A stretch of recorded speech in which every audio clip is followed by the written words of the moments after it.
Ecclesiastes, or Kohelet 1. The words of Kohelet, the son of David, king in Jerusalem.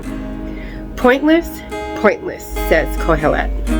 Utterly meaningless. Nothing matters. Hi. What does a person gain from all his labor at which he toils under the sun? Generations come, generations go, but the earth remains forever. The sun rises, the sun sets. Then it speeds to its place and rises there. The wind blows south, then it turns north. The wind blows all around and keeps returning to its rounds.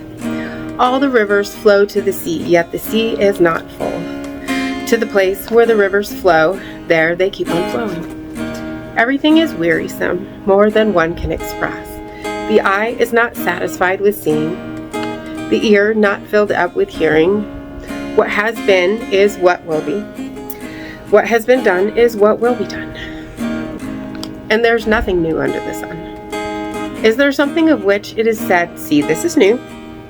It already existed in the ages before us. No one remembers the people of long ago, and those to come will not be remembered by those who come after them. I, Kohelet, have been king over Israel in Jerusalem. I wisely applied myself to seek out and investigate everything done under heaven. What a bothersome task God has given to humanity to keep us occupied.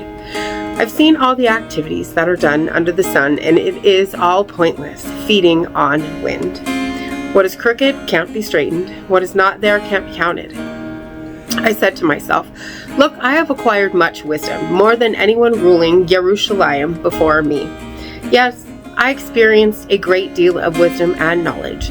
Yet, when I applied myself to understanding wisdom and knowledge, as well as stupidity and folly, I came to see that this too was mere feeding on the wind.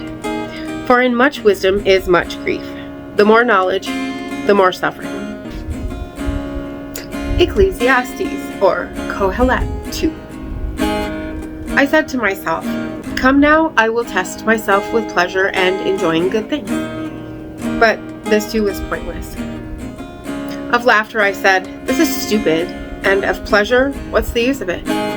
I searched my mind for how to gratify my body with wine, and, with my mind still guiding me with wisdom, how to pursue foolishness. My object was to find out what was the best thing for people to do during the short time they have under heaven to live. I worked on a grand scale. I built myself palaces, planted myself vineyards, and made myself gardens and parks. In them I planted all kinds of fruit trees. I made myself pools from which to water the trees springing up in the forest. I bought male and female servants, and I had my homeborn slaves as well. I also had growing herds of cattle and flocks of sheep, more than anyone before me in Jerusalem. I amassed silver and gold, the wealth of kings and provinces. I acquired male and female singers, things that provide sensual delight, and a good many concubines. So I grew great, surpassing all who preceded me in Jerusalem. My wisdom, too, stayed with me. I denied my eyes nothing they wanted. I withheld no pleasure from myself, for I took pleasure in all my work, and this was my reward for all my work. Then I looked at all that my hands had accomplished and at the work I had toiled at, and I saw that it was all meaningless and feeding on wind, and that there was nothing to be gained under the sun. So I decided to look more carefully at wisdom, stupidity, and foolishness. For what can the man who succeeds the king do except what has already been done? I saw that wisdom is more useful than foolishness, just as light is more useful than darkness. The wise man has eyes in his head, but the fool walks in darkness. Yet the same fate awaits them all. So I said to myself, if the same thing happens to the fool as to me, then what did I gain by being wise? And I thought to myself, this too is pointless. For the wise man, like the fool, will not be long remembered, inasmuch as in the times to come, everything will long ago have been forgotten. The wise man, no less than the fool, must die. So I came to hate life, because the activities done under the sun were loathsome to me, since everything is meaningless and feeding on wind. I hated all the things for which I had worked under the sun. because I saw that I would have to leave them to the man who will come after me. Who knows whether he will be a wise man or a fool? Yet he will have control over all the things I worked for, and which demonstrated how wise I am under the sun. This too is pointless. Thus I came to despair over all the things I had worked for under the sun. Here is a man whose work is done with wisdom, knowledge, and skill. Yet he has to leave it to someone who has put no work into it. This is not only pointless, but a great evil. For what does a person get from all his efforts and ambitions permeating the work he does under the sun? His whole life is one of pain, and his work is full of stress. Even at night, his mind gets no rest. This too is pointless. So there's nothing better for a man to do than eat, drink, and let himself enjoy the good that results from his work. I also realize that this is from God's hand. For who will eat and who will enjoy except me? For to the man who is good from God's viewpoint, he gives wisdom, knowledge, and joy. But to the sinner, he gives the task of collecting and accumulating things to leave to him who is good from God's viewpoint. This too is pointless and feeding on wind. Ecclesiastes, or Kohelet 3. For everything there is a season, a right time for every intention under heaven, a time to be born and a time to die, a time to plant and a time to uproot, a time to kill and a time to heal, a time to tear down and a time to build, a time to weep and a time to laugh, a time to mourn and a time to dance, a time to throw stones and a time to gather stones, a time to embrace and a time to refrain, a time to search and a time to give up, a time to keep and a time to discard, a time to tear and a time to sow, a time to keep silent and a time to speak, a time to love and a time to hate, a time for war and a time for peace. What does the worker gain from his efforts? I've seen the task God has given humanity to keep us occupied. He's made everything suited to its time. Also, he has given human beings an awareness of eternity, but in such a way that they can't fully comprehend, from beginning to end, the things God does. I know that there is nothing better for them to do than to be happy and enjoy themselves as long as they live. Still, the fact that everyone can eat and drink and enjoy the good that results from all his work is a gift from God. I know that whatever God does will last forever. There's nothing to add or subtract from it, and God has done it so that people will fear him. That which was is here already, and that which will be has already been. But God seeks out what people chase after. Another thing I observed under the sun. There, in the same place as justice, was wickedness. There, in the same place as righteousness, was wickedness. I said to myself, the righteous and the wicked God will judge, because there is a right time for every intention and for every action. Concerning people, I said to myself, God is testing them, so that they will see that by themselves they're just animals. After all, the same things that happen to people happen to animals, the very same thing. Just as the one dies, so does the other. Yes, their breath is the same, so that humans are no better than animals, since nothing matters anyway. They all go to the same place, they all come from the dust, and they all return to dust. Who knows if the spirit of a human being goes upward and the spirit of an animal goes downward into the earth? So I concluded that there's nothing better for a person to do than to take joy in his activities, that this is his allotted portion. For who can enable him to see what will happen after him? Ecclesiastes, or Kohelet 4. But I turned away and thought about all the kinds of oppression being done under the sun. I saw the tears of the oppressed, and they had no one to comfort them. The power was on the side of their oppressors, and they had no one to comfort them. So I considered the dead happier, because they were already dead, than the living, who must still live their lives. But happier than either of them is the one who has not yet been born, because he has not yet seen the evil things that are done under the sun. Next, I realized that all effort and achievement stem from one person's envy or another. This too is futility and feeding on wind. Fools fold their arms together and eat their own flesh away. Better an armload with tranquility than both arms full of effort and feeding on wind. Then I turned my attention to something else under the sun that is pointless. The situation in which a solitary individual without a companion, with neither son nor brother, keeps on working endlessly but never has enough wealth. For whom, he should ask, am I working so hard and denying myself pleasure? This too is truly pointless, a sorry business. Two are better than one in that their cooperative efforts yield this advantage. If one of them falls, the other will help his partner up. Woe to him who is alone when he falls and has no one to help him up. Again, if two people sleep together, they keep each other warm. But how can one person be warm by himself? Moreover, an attacker may defeat someone who is alone, but two can resist him. And a three-stranded cord is not easily broken. Better a youth who is poor but wise than a king who is old but foolish, no longer willing to listen to advice.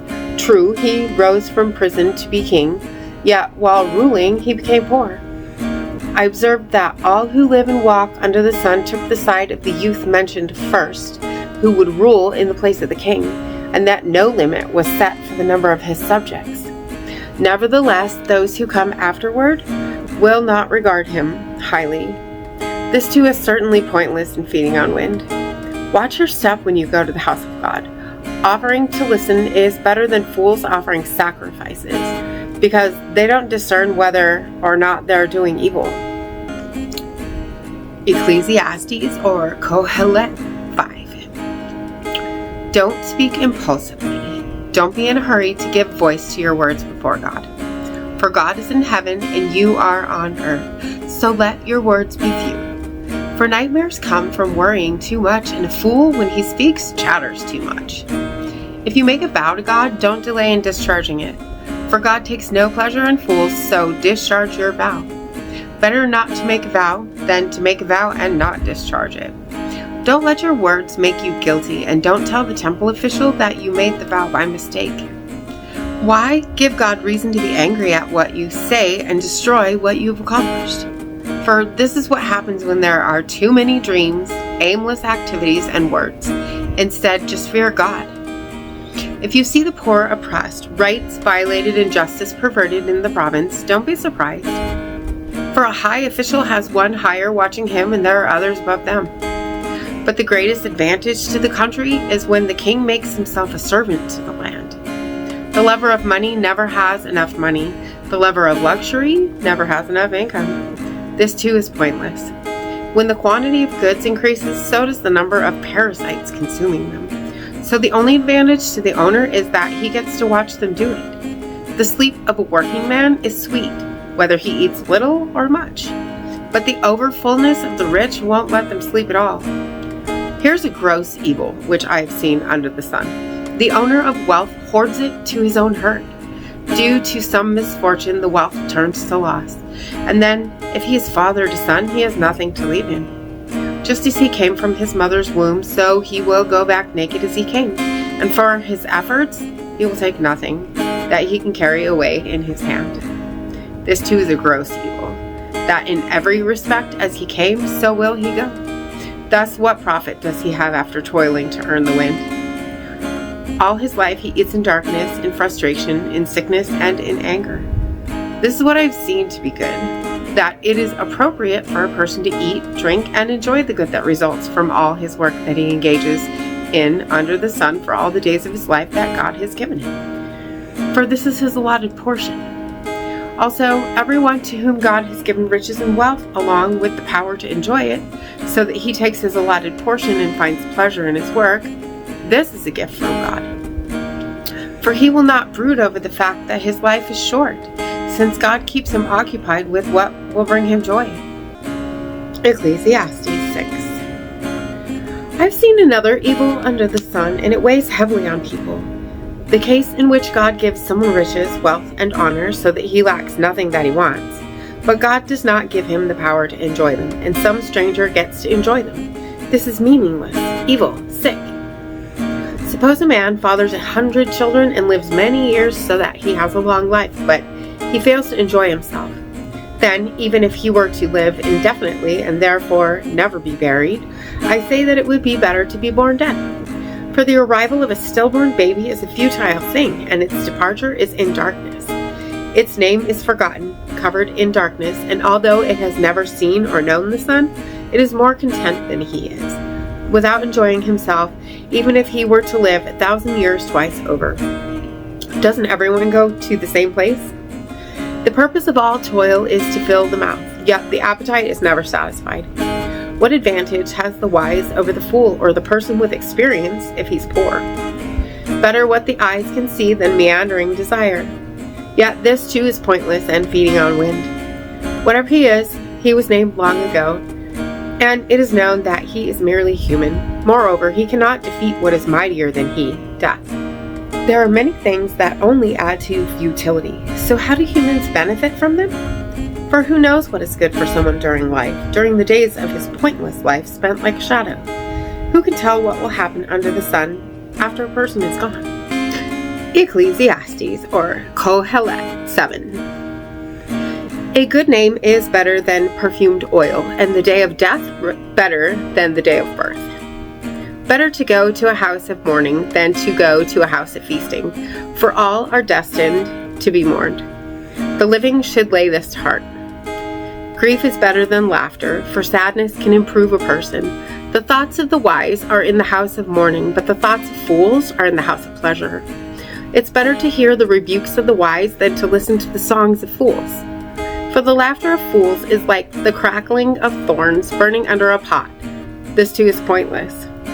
But oppression can make a wise man stupid. Also, a gift can destroy understanding. The end of something is better than its beginning.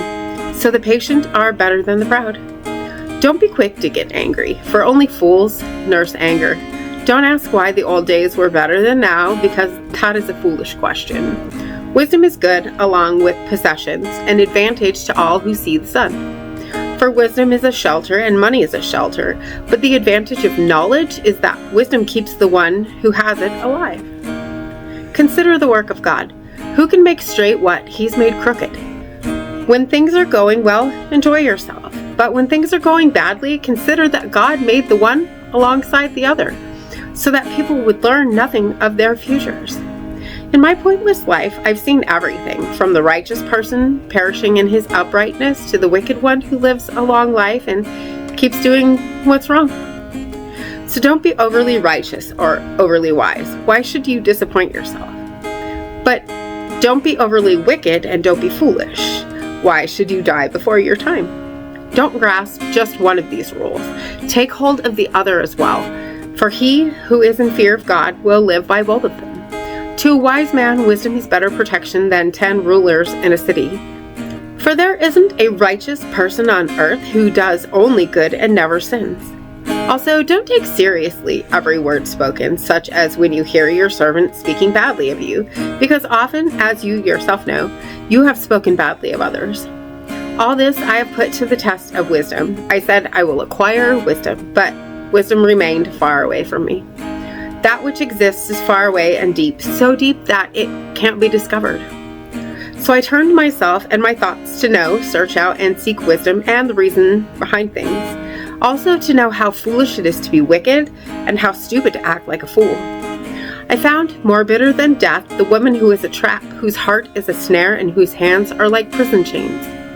The man who pleases God will escape from her, but the sinner will be caught by her. I have found this, says Kohelet, adding one thing to another to reach a conclusion. I searched a long time without finding it. One man in 1,000 I have found, but a woman among all those I have not found. This is the only thing I have found, that God has made human beings upright, but they have devised many schemes. Ecclesiastes, or Kohelet 8. Who can be compared with a wise person? Who else knows what a thing means? Wisdom lights up the face and softens a grim appearance. Keep the king's command because of the oath before God.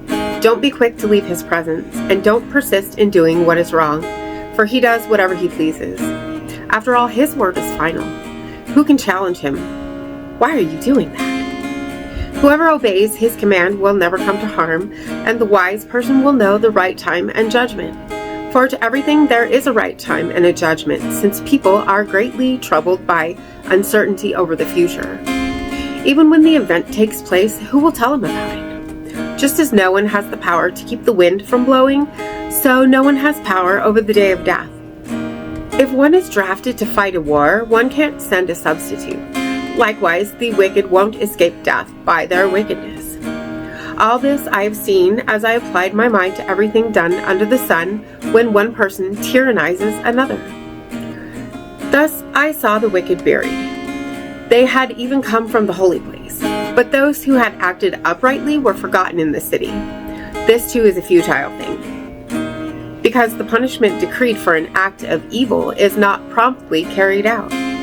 Therefore, people who plan to do evil are strengthened in their intentions. For a sinner can do evil 100 times and still live a long life, although I know that in the end things will go well with those who fear God, because they fear Him.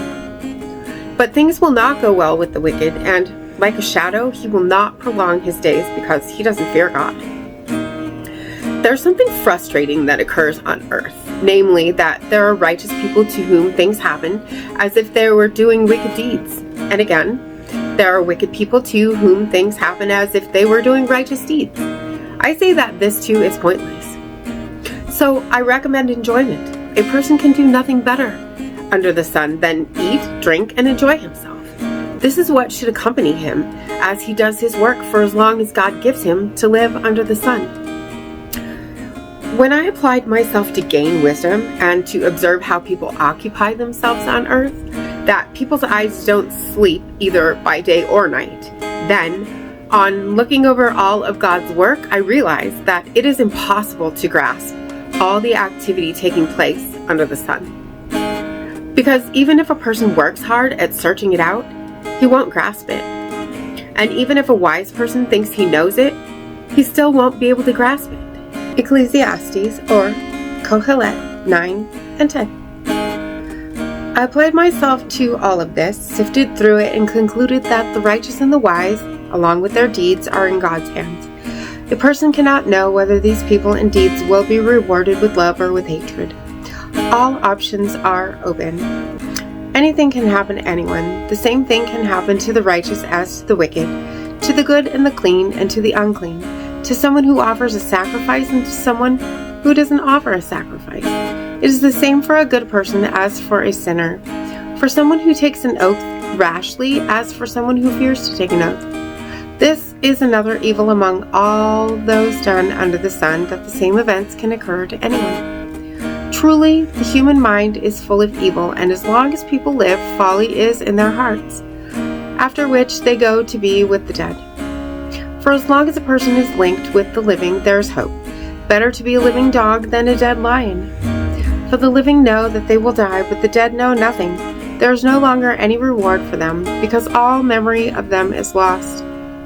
What they loved, what they hated, and what they envied all disappeared long ago, and they no longer have a share in anything done under the sun. So go, eat your bread with joy, and drink your wine with a happy heart, for God has already accepted your deeds. Let your clothing always be white, and never fail to perfume your head.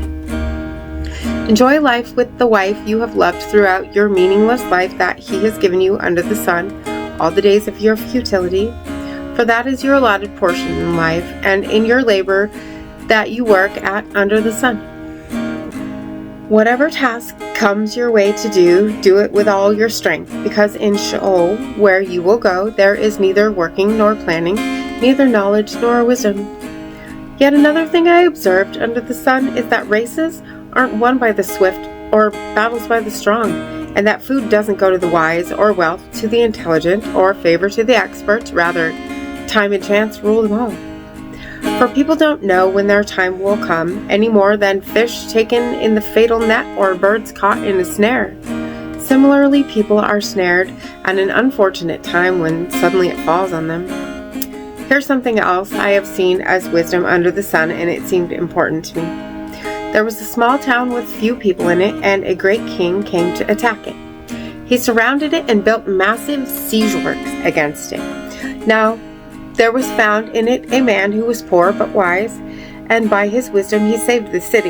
Yet afterwards, nobody remembered that poor man. So although I say that wisdom is better than strength, nevertheless, the poor man's wisdom is despised, Nobody pays attention to what he says. A wise man speaking quietly is more worth heeding than the shouts of a ruler commanding fools. Wisdom is better than weapons of war, but a person who makes a mistake can destroy much good. Just as dead flies make perfumed oil stink, so a little folly outweighs wisdom and honor. A wise man's heart leads him rightly, but a fool's heart leads him astray. And when a fool travels, he has no good sense, thus showing everyone that he's a fool. If a ruler gets angry at you, stay at your post, because calmness soothes great offenses. Another evil I've seen under the sun, the kind of mistake rulers make, is that fools are promoted to high positions while the rich occupy humble places. I've seen servants riding horses while princes walk on foot like slaves. He who digs a pit may fall into it. He who breaks through a wall may be bitten by a snake. He who quarries stones may get hurt by them. He who chops wood puts himself in danger. If the hatchet's iron blade is blunt and its user doesn't sharpen it, he will have to exert more effort. But the expert has the advantage of his skill. If a snake bites before it's charmed, the snake charmer has no advantage. The words spoken by the wise bring them favor, but the lips of a fool swallow him up. What he says starts with foolishness and ends with wicked madness. A fool keeps talking and talking, yet no one knows what the future will bring. Can anyone tell a person what will happen after he's gone? The efforts of a fool wear him out. He doesn't even know the way to town. Woe to you, land, when your king is a child and your leaders start their parties in the mornings. Happy are you, land, when your king is well born and your princes eat at the proper time, in order to stay strong, not to get drunk. When the owner is lazy, the roof sags. When hands are idle, the house leaks. Parties are made for having a good time, wine adds cheer to life, and money has an answer for everything. Don't insult the king, not even in your thoughts, and don't insult the wealthy, not even in your bedroom, for a bird in the air might carry the news. A creature with wings might repeat what you said. Ecclesiastes, or Kohelet 11 and 12. Send your resources out over the seas. Eventually, you will reap a return. Divide your merchandise into 7 or 8 shares, since you don't know what disasters may come on the earth. If the clouds are full of rain, they empty themselves on the earth. Whether a tree falls toward the north or the south, the place where the tree falls is where it stays. He who keeps watching the wind will never sow. Just as you don't know the way of the wind or how bones grow in a pregnant woman's womb, so you don't know the work of God, the maker of everything. In the morning, sow your seed, and don't slack off until evening. For you don't know which sowing will succeed, this or that, or if both will do well. Then the light will be sweet, and it will be a pleasure to see the sun. For if a person lives many years, let him take joy in them all. Yet remembering that there will be many days of darkness, that all to come is futile. Young person, if you spend your youth only having fun, if you use your early years just to entertain yourself, if you follow your heart as you live your life, and let your eyes be your guide, understand that for all these things God will bring you to judgment. Therefore, remove anger from your heart and keep from harming your body, for neither adolescence nor youth has any lasting value. So remember your Creator while you are young, before the evil days come, and the years approach when you will say, "They no longer give me pleasure," before the sun and the light grow dim, also the moon and the stars, before the clouds return after the rain, on the day when the guards of the house are trembling and men of courage are bent over double, when the women stop grinding grain because there are so few, when the women at the windows can no longer see out, when the doors to the streets are kept shut, when the noise from the grain mill fades, when a person is startled by the chirp of a bird, yet their singing is hard to hear, when they will be afraid to go up a hill, and terrors will stalk the way, even though the almond tree is in bloom, when the locust can only drag itself along, and the caperberry has no aphrodisiac effect, because the person is headed for his eternal home and the mourners are already gathering in the marketplace. Before the silver cord is snapped, the bowl of gold is cracked. The pitcher is shattered at the spring, the pulley is broken at the cistern. The dust returns to the earth as it was, and the spirit returns to God who gave it. Pointless, meaningless, says Kohelet. Nothing matters at all. Not only was Kohelet wise, he also taught the people what he knew. Also, he weighed, researched, and corrected many ethical sayings. Kohelet worked to develop an attractive writing style in which he expressed the truth straightforwardly. The sayings of the wise are as sharp as goads, and those given by leaders of assemblies are like well-fixed nails. In this case, they are presented by a single shepherd. In addition, my son, take heed. One can write many books, there is no end to it, and one can study so much that it wearies his flesh. Here's the final conclusion. Now that you have heard everything, fear God and keep his mitzvot. This is what being human is all about. For God will bring to judgment everything we do, including every secret, whether good or bad. And as always, thank you so much for being here today. If you haven't already, hit that subscribe right there and click the bell so you get notifications. You'll carry me out of the storm. I will see you tomorrow. Standing at the crossroads, I'm lost without a clue. I need a big pink neon sign to show me what to do. I thank you, Lord. It glorifies you when you're the only answer. I praise you, Lord, for holding what's too much for me. And I'm amazed by you, Lord, because nothing's too big and nothing's too small to lay at your feet.